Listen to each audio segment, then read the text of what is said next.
Dalian mo, Hiroshi! Bilisan mo tumakbo! Mahal ka namin, Sunako. Mahal ka rin ni Akira!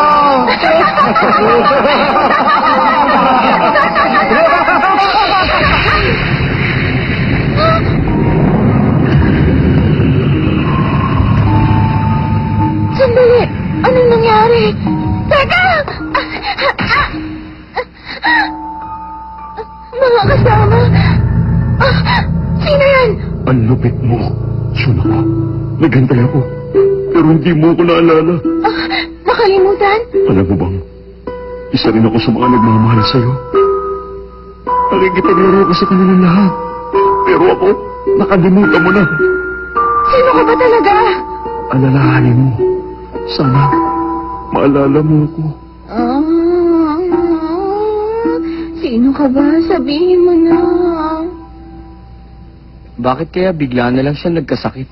Hindi ko nga rin alam kung bakit eh. Sobrang pagod. Yun siguro ang dahilan. Tama! Yun na nga! Ang buong akala ko hindi siya nagkakasakit, pero sa totoo lang medyo nagulat ako. Pero isang linggo na rin hindi lumalabas si Sunako doon sa madilim na kwarto niya. Okay lang kaya siya? Ay, sana naman gumaling na si Sunako. Oh? Totoo ba to? Nag-aalala si Kyoy para kay Sunako. Nakaka-touch naman! Engot, tumingin kayo ron. Ang dami nating hugasin. Naintindihan niyo na ba? Kapag hindi siya gumaling, habang buhay na tayong ganito.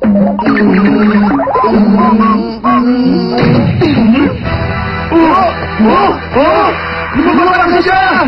Oo nga, magaling na siya. Hindi pa yata. Anong problema, Sunako? Nauuhaw ka ba? Masama to. Magpagaling ka na lang muna sa kwarto mo. Meron akong itatanong sa inyo. May tanong ka? Ano? Ang vital statistics ko? Ang favorite food ko? O baka naman gusto mong mag-recommend ako ng date para sa'yo? Engot! O baka gusto mong... ano yung gusto mong malaman? Gusto kong malaman kung Ang alin? 2 October pa rin. Yun bang tanong mo? Sagutin niyo! November na ngayon, Sunako. Bakit? Anong problema? Sunako?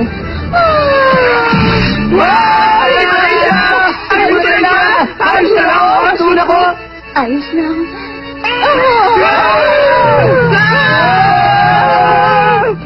Bakit umiyak si Sunako? Meron kaya siyang problema? May mahalagang bagay ba siyang nakalimutan gawin mo, October? Pero ang pinaka-importante... Ano naman ba siya? Ano na gagawin natin? Paano ko nakalimutan ang isang importanteng araw? Siguro galit na galit silang lahat sa akin. Hiroshi, Akira, Josephine. Maawa kayo! Huwag niyo ako tingnan ng ganyan! Ay, gutom na ako. Oh? Oh! Hindi ko alam kung bibilib ako o mandidiri. Kyohei! Oh? Yuki, nasaan ka? Dito! Nasaan na bang medyas ko? Ano ba yan? Hinalo ni Yuki yung maruruming damit sa malilinis na damit, oh! Hinalo rito ni Ranmaru yung mga pinagbihisan niya! Takinaga, hinagis mo rin dito yung maruruming tuwalya mo! Ay, Kyohei, kung t-shirt na to eh! Wala akong pakialam sa mga damit! Ang gusto ko malaman kung may kapramin ba dyan! Maghanap na kung gusto mo! Pero gutom na ako! Gusto ko na kumain ngayon! May sakit pa si Sunako! Paano kanya ipagluluto? Babaeng yun! Sigurado magaling na siya ngayon. Malamang tinatamad lang siya magtrabaho. Hoy! Lumabas ka, Suna!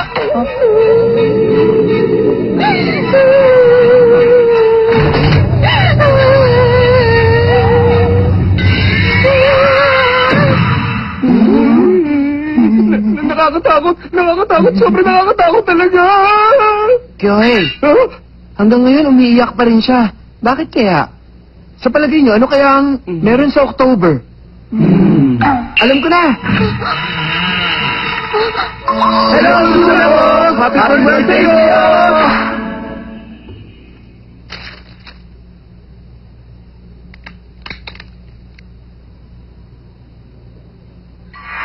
Sorry, nakalimutan namin. Eto, regalo namin para sa'yo, Sunako.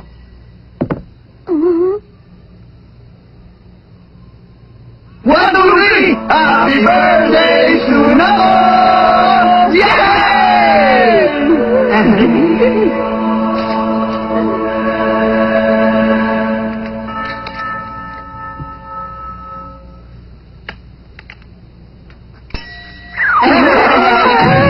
mali tayo. Nakakahiya. Hindi kayo ng birthday niya. Ang mahal na Shinigami dal na yun. Nasayang lang. Ano ba talagang meron sa October? Bakit ang special kay Suna ko ang buwan na yun? Dahil sa sports day.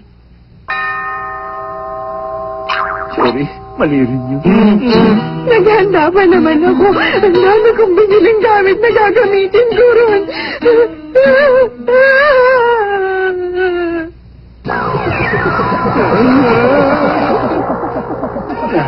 Nakakawalang ganang kumain dito. Ranmaro, paglinisin mo isa sa mga girlfriend mo. Seryoso ka ba? Walang pwede makakita sa bahay na to. Tingnan nyo, puro molds na yung bathtub. Yeah! Yuki, magpunas ka muna. Pwede pa siguro to. May basahan! Kaya hindi ako nagpunat. Masama to. Hindi na rin tayo pwedeng maligo sa banyo. Isa lang ang paraan. Kailangan na natin maglinis. Kumilos na tayo. Yuki, maglaba ka. Ranger! Ranmaru, maghugas ka. Okay! Takinaga, maglinis ka ng mga kwarto. Okay! Maglilinis naman ako ng mga banyo. Kaya natin to! Oh! Meron kaming washing machine, kaya hindi ako mahihirapang maglaba. Automatic switch on to. Automatic. Automatic. Automatic. Automatic. Nasira yung washing machine. Ang paraan para maging tunay na lalaki. Paggamit ng washing machine, alamin mo muna ang capacity ng washing machine mo. Tapos, iwalay mo ang mga dekolor sa mga puti at itim. Tapos, pwede ka na maglaba. Tama! Kahit ang mga gwapong tulad ko, dapat marunong din magtrabaho. Hugas, hugas, hugas! Hugas, hugas, hugas, hugas! Hugas, hugas, hugas! Naku, hindi! Nabasag ko lahat! Yeah! Ang paraan para maging tunay na lalaki. Paghuhugas ng pinggan, ibabad sa maligamgam na tubig na merong liquid detergent ang mga hugasing hindi agad na hugasan. At kung meron kayong ulong tibag, pwede nyo rin yung gamitin. Tama!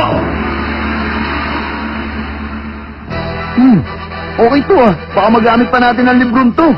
Ha? Ito rin, oh.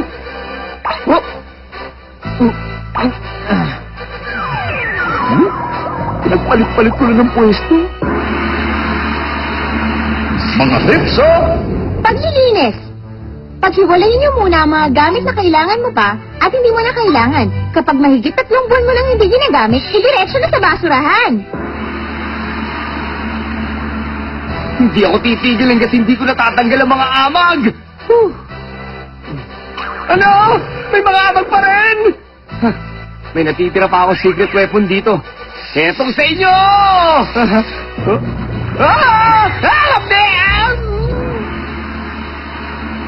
Mga tips, oh! Pagtanggal ng amag. Kapag gagamit kayo ng spray, buksan niyo muna ang bintana 10 minuto bago maglinis para pumasok ang hangin sa banyo. At dapat lagi kayo mag-spray below eye level. Ganun pala yun! Bagsa kayo sa pagsubok.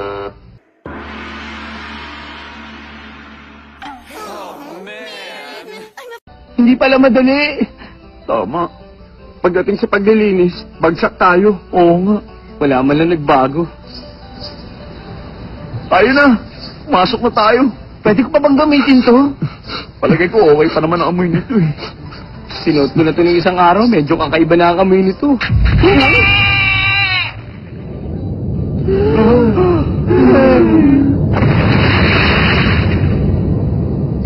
Parang ko na wala yan!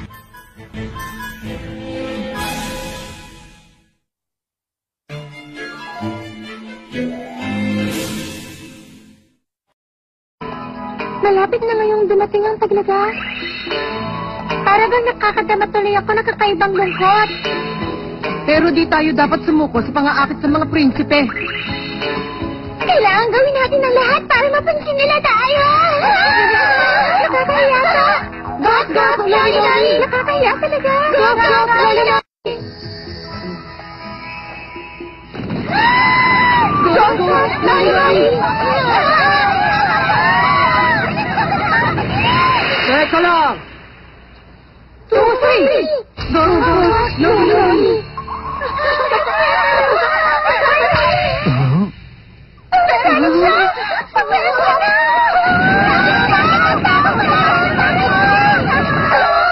Bakit ka umiiyak?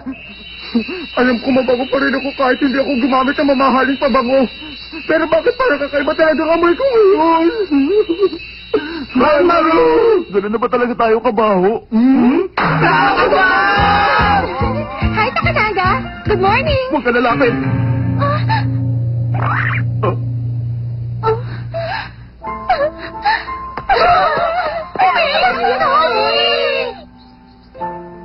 San Maru! Takinaga! Anong gagawin natin sa mga yan? Sunugin na lang natin! Pati na rin tong bahay.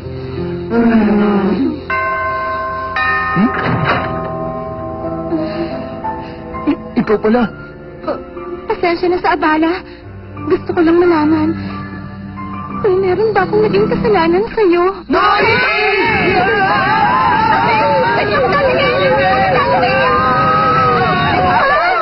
Maglinis? Nasa si Suna ko.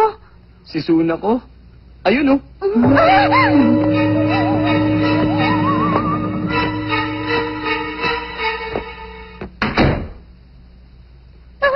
Anong nangyari sa kanya? Di ko alam. Nung sinabi naming November na, bigla na lang siya nagkaganyan. Sobrang dumi ng bahay, pati na yung banyo. Hindi pa nga kami naliligo. Yun ang dahilan kaya nasabi yun sa'yo ni Takinaga. Pumayag ka na. Ito na ang pagkakataon mo para magpa-impress kay Takinaga. Sige. Sige. Pumapayag na ako!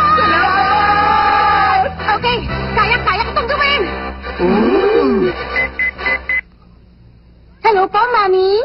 Paano po ba mag-operate ng washing machine? Gagawin ko ang lahat para kay Takanaga. Kaya ko to. Madali lang to.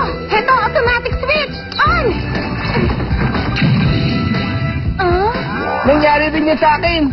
Ganito karaming pinggan ang nagamit nila. Hugas.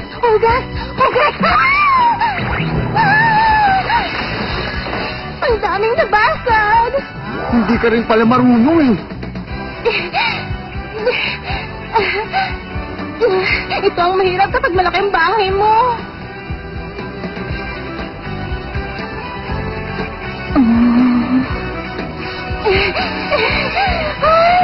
Hindi na mga mata ko. Alam ko ang pakiramdam niya. Mas mahirap to kaysa sa inakala ko. Bakit ka ba nagpapakahirap? Dahil kapag nakita ni Takinaga na ginagawa ko ang lahat ng kaya ko para sa kanya, baka magustuhan na niya ako at hindi niya na akong iwan.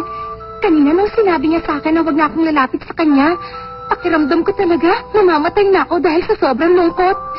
Para sa pagmamahal ni Takinaga, nakahanda akong gawin at ibigay ang lahat. Pasensya ka na. Kasalanan ko to. Wala to. Alam mo, sa totoo lang, Suna ko, naiinggit talaga ako sa'yo. Bakit naman? Maswerte ka dahil palagi mo kasama si Takinaga. Katulad lang ako na ibang babaeng may gusto sa kanya. Lagi lang akong nakatanaw mula sa malayo at hinihintay na tumingin siya. Pero kahit ibinibigay ko na ang best ko, walang nangyayari. Kaya humahanga talaga ako sa'yo, Suna ko. Nakakaya mong gawin ang lahat ng ito araw-araw. Samantalang ako, wala man lang magawang tama. Nahihiya tuloy ako.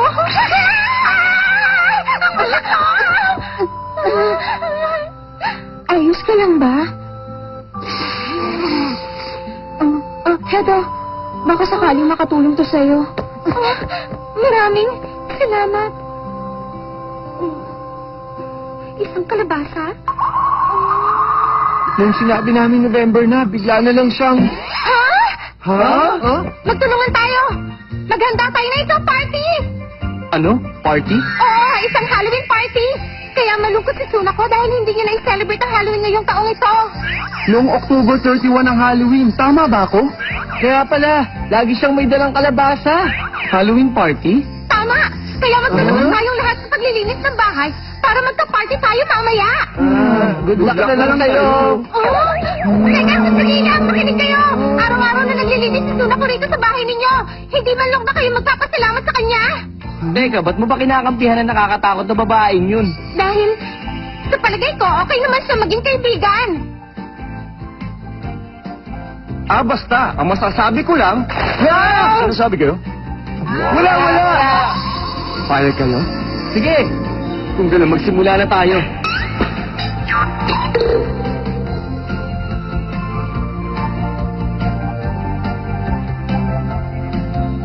Kayo dyan! Kailangan ko na makakatulong sa paglabas ng mga gamit ni Suna ko. Dali! Okay! Sandali lang, Noy! Sabi ko na nga ba? Total, gusto naman niya maging kaibigan si Suna ko eh. Kaya okay lang siguro makita niya mga yun.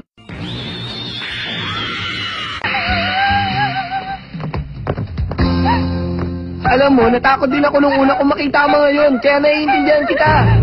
Pag hindi pa ulit ako nagtrabaho, lalo ko lang maaabala si Noye, nakakahiya. Pasensya na. Hindi ko na-celebrate ang Halloween. Mas importante sa akin ang Halloween kaysa Christmas o yung sarili kong birthday, pero... Hello, Sonako! Hi. Alam mo ba, Sonako? Malinis na ang banyo ninyo ngayon. Halika na! Banyo? Magbabad ka ng matagal sa bathtub. Pagkatapos, isuot mo to. Tapos diretso ka agad sa sala. Basta, isuot mo yan, okay? Pero wala ako sa mood ngayon para maligo.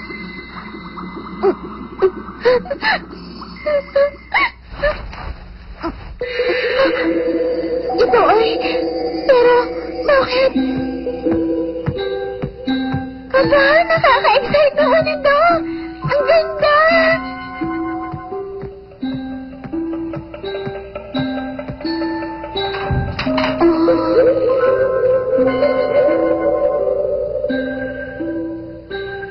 Trick or treat! Hinanda namin ang Halloween party na to para sa'yo. Welcome! Talaga? Para sa akin? Sorry, hindi namin naisip eh. Isipin na lang natin lahat na October 31 ngayong araw na to. Sana mag-enjoy ka, Suna ko. Kung ganun... Ito ay... Halika rito, Suna ko! Tingnan mo kung anong ginawa ni Kyohei para sa'yo. Halika! Dali!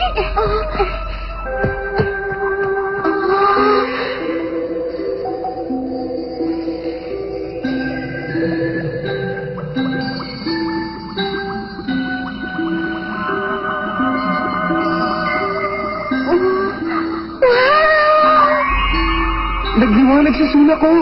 Ngayon ko lang siya nakitang ganyan. Hindi na sayang ang pagod natin. Mag-toast tayo. Cheers sa inyo. Cheers! Hi, Jack! Maraming salamat, Suna ko. Salamat sa party. Hindi to mangyayari kung wala ang tulong nilang lahat. Mababait ang kaibigan mo. Kyohei! Kinain mo yung chicken ko! Ang bagal mo kasi. Pwede ba? Huwag na kayo magkalat! Para kayo mga bata. Kahit anong suot ko, ang gwapo ko pa rin. Hoy! Halika na rito, Suna ko! Sige ka, ikaw rin. Baka wala naman tira para sa'yo.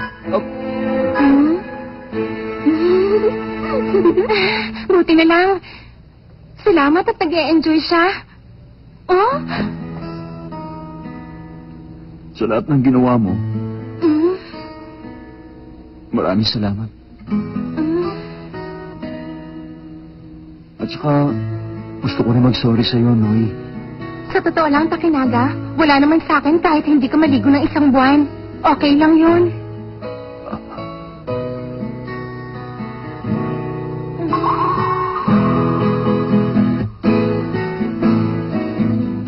Nakita ko yun! Nakita ko rin yun! Ayun talagang dalawa! Wala nang pagkain! Wala nang fried chicken! Wala na rin dessert! Ubus na lahat ng pagkain! Ano ba yung alaga mo sa tiyan mo? Halos ikaw na umubos na lahat ng pagkain eh. Magluto ka ulit ng fried chicken! Si Suna ko na lang. Nasaan si Suna ko? Saan siya nagpunta? Masyado siguro siyang natuwa. Kaya nagkulong siya sa loob ng kwarto niya. Hoy, ikaw! Lumabas ka dyan, Suna ko! Magluto ka! Gutom pa ako! Yohi talaga? Trick or treat! Ang saya-saya talaga ng Halloween, di ba?